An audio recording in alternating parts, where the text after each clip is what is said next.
Assalamualaikum warahmatullahi wabarakatuh. Bismillahirrahmanirrahim. Walhamdulillah wassalatu wassalamu ala rasulillah. Sahabat arah hidup yang disayangi Allah, kita lanjutkan serial Jejak Rasul. Kali ini episode ke-70. Tempo hari sudah kita sampaikan tentang kejadian di Ji'ranah. Nah, pasca dari Ji'ranah ini Nabi kemudian kembali lagi ke Makkah melaksanakan umrah, lalu pulang ke Madinah. Tidak lama sampai di Madinah, datanglah kunjungan dari Urwah bin Mas'ud, orang dari Bani Saqif, orang Taif. Kita sudah pernah singgung tentang Urwah bin Mas'ud ini, bahwa beliau inilah orang yang ketika di Hudaybiyah menyaksikan bagaimana hormat dan takzimnya kaum muslimin kepada Nabi, dan itu memberikan kesan yang mendalam kepada jiwanya. Urwah bin Mas'ud ini tidak ada di kota pada saat Nabi melakukan pengepungan di sekitar bentengnya Bani Saqif. Dia sedang berada di Yaman. Tujuannya ke Yaman, yakni diutus oleh kaumnya untuk belajar teknik pembuatan manjanik. Manjanik itu semacam ketapel besar untuk menembakkan senjata. Jadi katakanlah beliau ini sedang mempelajari teknik pembuatan meriam begitu. Sepulangnya dari Yaman, dia mendapatkan kabar bahwa Rasulullah sudah memenangkan perang Hunain, dan hal ini membuat perasaannya Urwah yang tadinya setengah-setengah, maju mundur begitu, masuk Islam apa tidak, sekarang jadi bulat tekad. Ia pun kemudian bersyahadat di hadapan Rasulullah SAW. Setelah bersyahadat ini, beliau lalu minta izin kepada Nabi, "Ya Rasulullah, izinkan saya ke Taif biar saya ajak penduduk Saqif ini masuk Islam." Nabi memberikan respon dengan satu kalimat peringatan. "Mereka nanti akan bunuh kamu," kata Nabi. Urwah lalu mengatakan, "Jangan khawatir ya Rasulullah, sebab aku di tengah kaumku itu amat disayang. Mereka lebih sayang kepada saya daripada kepada anak kandungnya." Tapi Nabi mengulang kembali, "Mereka akan bunuh kamu," kata Nabi. Cuma Urwah punya semangat dakwah yang menggelora. Dia ingin sekali menyampaikan kebenaran dan kebaikan ini kepada kaumnya. Dia minta izin yang ketiga kali. Maka Rasul katakan, "Kalau memang itu yang engkau inginkan, maka pergilah." Urwah bergegas pulang. Tidak sampai 5 hari dia sudah sampai di kampungnya, dan datang pada waktu malam pada saat itu masuk kota. Tradisi orang-orang Taif itu kalau baru datang dari luar kota, mereka sebelum pulang ke rumahnya itu mesti laporan dulu di kuilnya Latta. Jadi menyembah berhala itu, kemudian mencukur rambut di sana. Nah, ini tidak dilakukan oleh Urwah karena memang beliau sudah masuk Islam kan. Lalu orang-orang mulai curiga, Urwah kenapa pulang begini, agak aneh kelakuannya, tidak menjalankan tradisi. Urwah beralasan dia kelelahan. Masuklah dia ke rumah. Di rumah keluarganya menyambut dengan salam ala mereka lah, salam jahiliyah. Tapi Urwah merevisi, meralat. Kalau salam, ucapkanlah Assalamualaikum warahmatullahi wabarakatuh. Itulah salamnya penduduk surga. Keluarganya respon keras, marah-marah. Apa ini? Apa yang telah mempengaruhi engkau sehingga berubah tabiat seperti ini gitu. Urwah dengan semangatnya, dengan niat baiknya, inginkan keluarganya, masyarakatnya itu menerima Islam agar selamat hidup mereka di dunia dan di akhirat. Maka Urwah mengajak mereka yang sedang marah itu justru masuk Islam. Semakin menjadi kemarahannya tidak hanya keluarga, juga masyarakat. Lalu Urwah berkata di depan mereka, "Ada apa kalian ini? Bukankah saya ini adalah tokoh yang kalian segani selama ini? Saya adalah orang yang paling baik nasabnya di antara kalian, yang paling bangsawan. Harta saya paling banyak, saya paling kaya di sini. Engkau tahu keluarga saya pun adalah keluarga yang paling besar di Taif ini. Dan kalau saya menimbang sesuatu, saya memutuskan untuk masuk Islam, tentu ini sudah lewat pertimbangan-pertimbangan yang sangat matang. Maka demi Allah ikutilah saya, karena apa yang kubawa ini adalah hal yang paling berharga. Dan tidak ada kaum yang mengikuti ini kecuali kaum itu pasti akan mengalami keberuntungan di dunia dan di akhirat." Jadi begitulah dakwahnya Urwah bin Mas'ud. Wah, orang malah makin marah. Responnya malah tidak sesuai dengan yang diharapkan. Dan Nabi sudah memperingatkan, kaummu akan membunuhmu. Keesokan harinya pagi-pagi Urwah bangun lalu azan. Nah, azan dia tunaikan sholat, dan ini semakin membuat emosi warga sana yang memang beberapa di antara mereka sedang atau telah merancang konspirasi untuk membunuh Urwah. Pada saat dia menunaikan sholat itulah kemudian dikepung oleh banyak orang, dia dilempari dan dipanahi.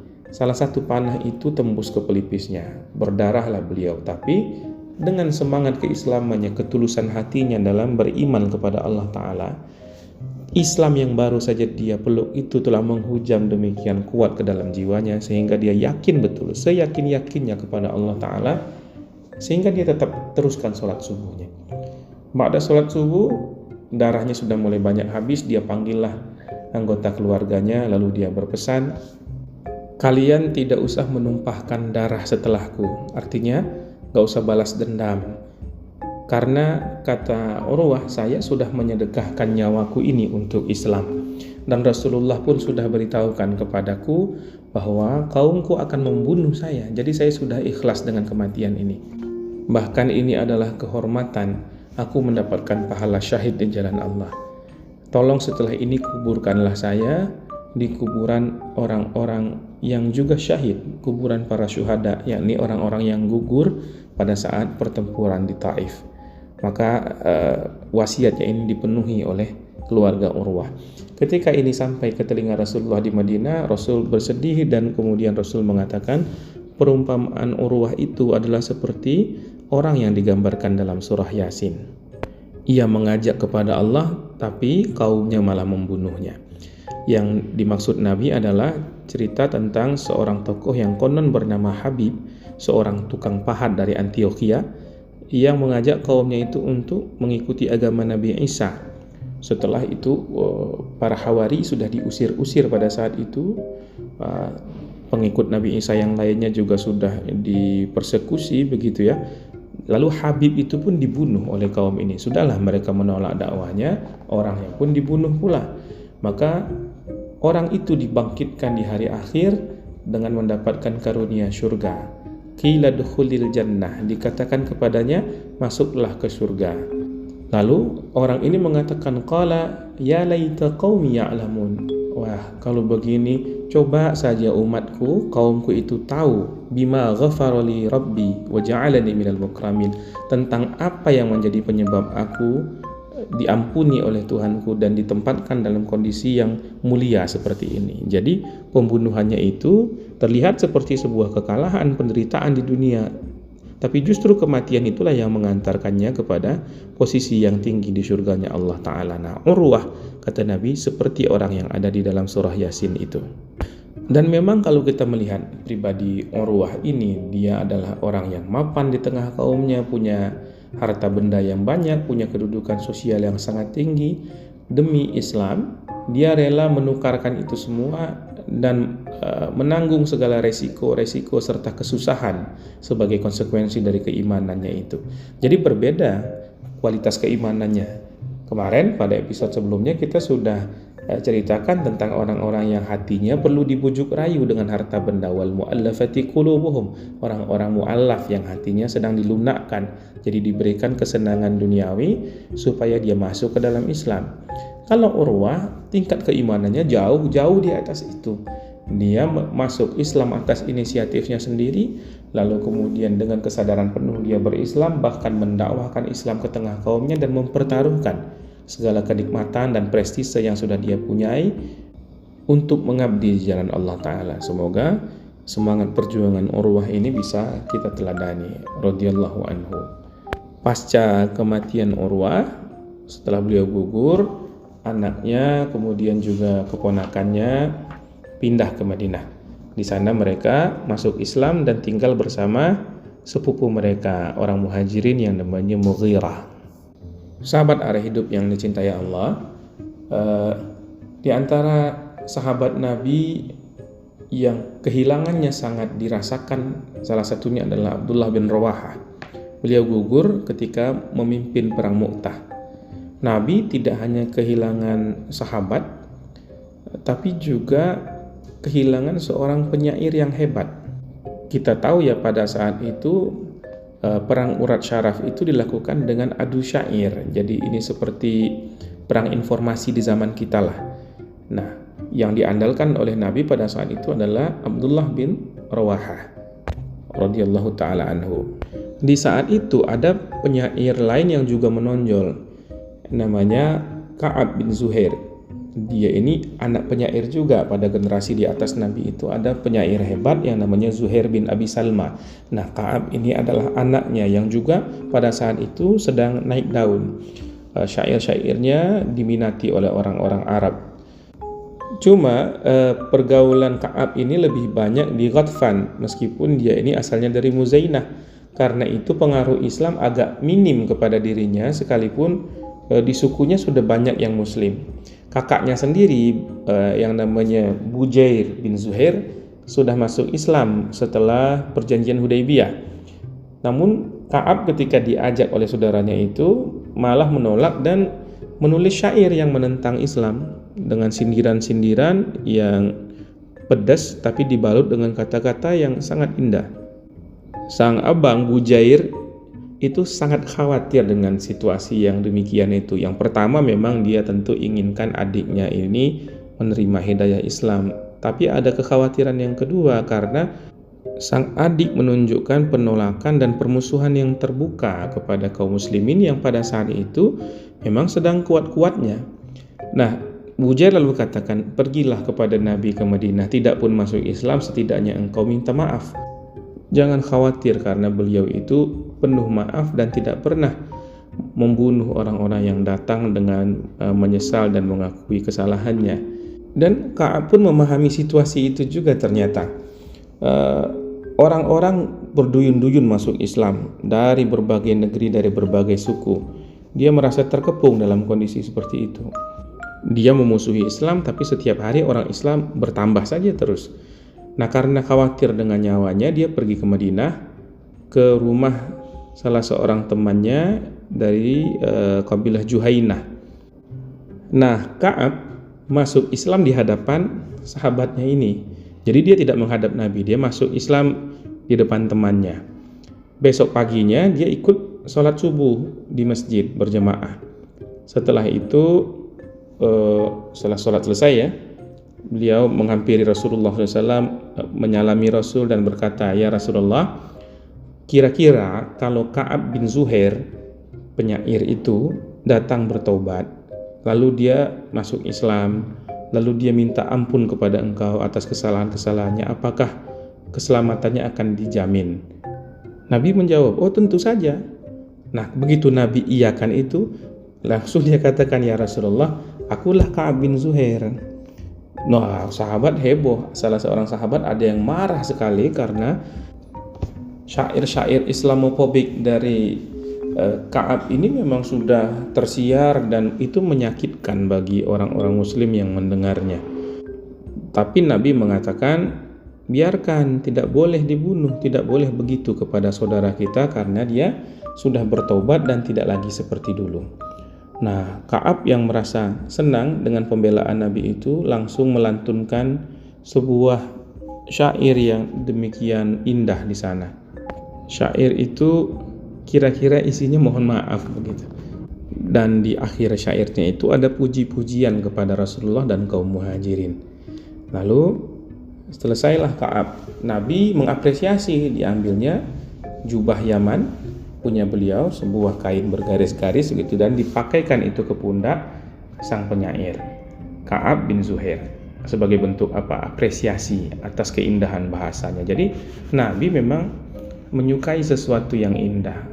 Karena apa? Karena Allah juga menyukai, mencintai segala keindahan. Setelah Ka'ab pergi, Nabi berkata kepada sahabat yang masih tinggal di sekeliling beliau, sayang tadi syairnya hanya sampai pujian kepada muhajirin. Mestinya dia bikin syair tuh sampai pujiannya kepada Ansor juga, karena orang-orang Ansor adalah orang-orang yang berhak untuk mendapatkan sanjungan demikian. Lalu orang bilang kepada Ka'ab, kata Nabi, syair kamu bagus yang kemarin, tapi kurang apa? Kurang menyentuh kaum Ansor. Maka Ka'ab mengubah syair lain lagi, isinya puji-pujian kepada kaum Ansor.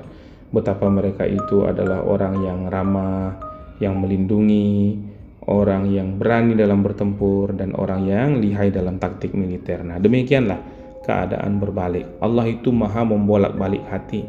Maka kita harus rajin-rajin berdoa kepada Allah Ta'ala, ya muqallibal qulub, wahai yang membolak-balikkan hati, sabbit qalbi ala dinik, tetapkan hatiku ini di atas agamamu. Jangan sampai kita yang sudah punya kecenderungan untuk beragama dengan baik kemudian goyah lagi, karena hati itu innal qalba asra'u taqalluban minal qadri zastajma ala ghiliyana. Hati itu lebih cepat berbolak-baliknya daripada gelembung-gelembung air mendidih yang ada di dalam wadahnya itu. Pada waktu-waktu ini pula Nabi mendapatkan kabar gembira tentang akan lahirnya anaknya. Jadi seluruh anak Nabi kan dari Sayyidah Khadijah Al-Kubra radhiyallahu anha. Tapi kali ini ada satu di antara istri Nabi yang juga hamil, itulah Maria Al-Qibtiyah, istri Nabi, ibunda kita yang orang Mesir. Kalau anak-anak Nabi dari Khadijah dulu, bidan yang merawatnya namanya Salma. Saat itu berarti dia sudah 25 tahun tidak membantu persalinan, sebab yang terakhir lahir itu adalah Fatimah binti Rasulullah SAW, dan usia Fatimah sudah 25 pada saat kejadian ini. Salma yang sudah tua itu tetap memaksakan diri, dia harus menjadi pelayan, harus menjadi orang yang menolong kelahiran dari anak Nabi. Maka dia pun menyusul Maria ke dataran atas di Madinah. Malam hari sang putra pun lahir. Jibril datang kepada Nabi, menyapa beliau dengan sapaan baru, ya Aba Ibrahim, wahai ayah Ibrahim. Nah, jadi Nabi sudah faham bahwa ini berarti pertanda bahwa anak ini laki-laki. Dan benar, Salma kan mengutus suaminya tuh untuk menyampaikan ke rumah Nabi bahwa anak sudah lahir. Nama suami Salma ini Abu Rafi'. Dan Rasulullah bersuka cita akan hal itu. Besok pagi setelah sholat subuh, Nabi menyampaikan kabar gembira ini kepada para sahabat bahwa saya sudah mendapatkan putra yang baru saja lahir dari Maria, dan samaituhu bi ismi abi Ibrahim. Aku menamainya dengan nama ayahku Ibrahim. Jadi namanya adalah nama Nabi besar, kakeknya, leluhurnya dari Rasulullah Sallallahu Alaihi Wasallam. Maka orang-orang pun turut bergembira. Apa-apa yang membuat Nabi gembira, masyarakat Madinah gembira. Apa yang membuat beliau sedih, maka kaum muslimin pun bersedih. Ibu-ibu langsung berebut untuk menjadi ibu asuhnya. Tentu saja ini merupakan kehormatan tersendiri bisa menjadi ibu susu atau ibu asuh dari anak Rasulullah Sallallahu Alaihi Wasallam. Setelah peristiwa Makkah itu, Nabi tinggal di Madinah kira-kira 6 bulan. Selama 6 bulan itu ada juga beberapa ekspedisi militer yang dikirim oleh Nabi, tapi kecil-kecil. Di antaranya ada ekspedisi atau sariyah yang dipimpin oleh Ali bin Abi Thalib untuk melawan suku Ta'i yang berkuasa di daerah timur lautnya Madinah. Ali juga sudah mendapatkan mandat sebelumnya. Beliau pernah dikirim untuk menghancurkan kuil Manat di Qudaid di Laut Merah. Dengan begitu, karena kita sudah sebut bahwa berhala Uzza di Nakhlah sudah dipupus, sudah dihancurkan oleh Khalid bin Walid, sedangkan yang di Qudaid yang penyembahan terhadap Manat sudah dihancurkan oleh Ali. Satu-satunya yang tinggal adalah tempat Latta di Taif saja. Cuma di tempat suku Ta'i ini ada namanya tempat penyembahan yang namanya Fuls. Tempat itu adalah pemujaan berhala, memang tidak sebesar Manat atau Uzza atau Latta, tapi tetap saja itu adalah sesuatu yang harus didemolish, harus dipupus secara total paganisme Arab ini. Orang-orang Ta'i sendiri tidak semuanya paganis, tidak semuanya penyembah berhala. Ada juga di antara mereka orang-orang Kristen, orang-orang yang menganut agama Nasrani. Di antaranya adalah penyair besar namanya Hatim. Dia punya anak namanya Adi bin Hatim. Dia inilah kepala suku Ta'i pada saat itu. Nah, saat Ali dan pengikutnya melancarkan serangan mendadak, Adi bin Hatim ini lari bersama kerabatnya, tapi ada saudara perempuannya yang ketinggalan. Nah, saudaranya yang tertinggal ini ditawan bersama-sama juga dengan tawanan lainnya dari suku itu. Tawanan-tawanan ini kemudian dibawa ke Madinah, dihadapkan kepada Rasulullah SAW.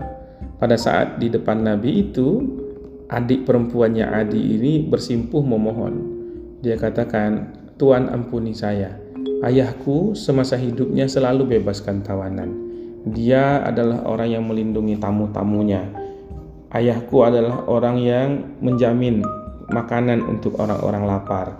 Dia adalah orang yang suka menghibur orang-orang yang berduka. Dia adalah orang-orang yang mempersilahkan orang-orang berniaga. Aku ini, wahai Tuan, adalah putrinya Hatim." Reputasi Hatim ini ternyata bagus dan beliau juga terkenal karena dia adalah penyair kan. Nabi kemudian jawab, "Biarkanlah orang ini pergi karena ayahnya itu adalah orang yang hidup dengan cara-cara mulia dan Allah mencintai kebaikan serta kemuliaan." Nah, pas pula pada saat itu ada seorang laki-laki dari sukunya yang menjemput si perempuan ini minta pembebasannya, dan Nabi memang sudah bebaskan. Lalu Nabi serahkan perempuan itu dan diberikan juga unta, dikasih pakaian yang bagus, dan dia pun pergi pulang kampung. Nah, karena kebaikan ini, maka dia merasa perlu memberitahukan abangnya. Dicarilah Adi bin Hatim dan diajak, "Ayo kita ke Madinah. Orang Madinah, terutama pemimpinnya yang bernama Muhammad itu adalah orang yang baik." Kemudian Adi pun ikut. Di sanalah dia kemudian bersyahadat. Dia masuk Islam di hadapan Rasulullah, dan karena posisinya adalah kepala suku di Ta'i, maka ini sesungguhnya adalah bertambahnya kebesaran dan pengaruh Islam di Jazirah Arab.